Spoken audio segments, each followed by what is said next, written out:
we're still speaking about these body harvesters. Okay, they kill people sometimes.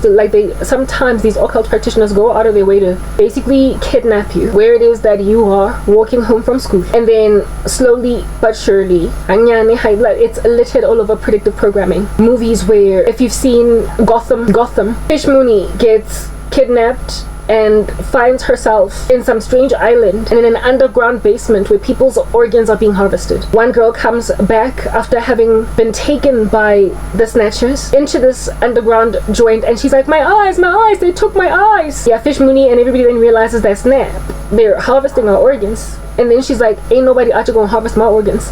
Ultimately, Fish Mooney scoops out her own eye when they try to take her eyes. And so because she doesn't have both her eyes, she scoops out her one eye and then steps on it so that they can't use it. And then they recover her to somebody else's eye.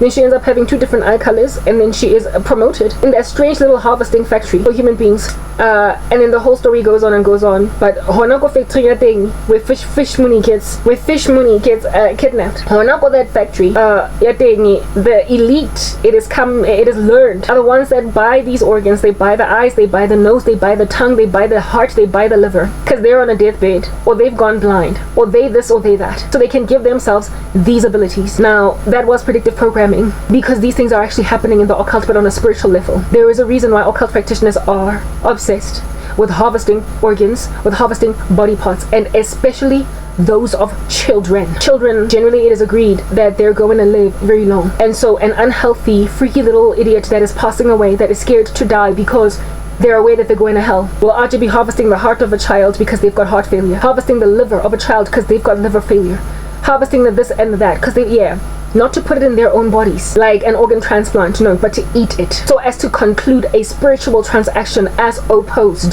to a physical one where a doctor actually has to put your put one organ out of the, or take one organ out of the body and into the next one. So basically it's more gnarly even than the black market of organ transplanting, because this market is spiritual, in that baja, the organs that they hope to improve their eyesight through.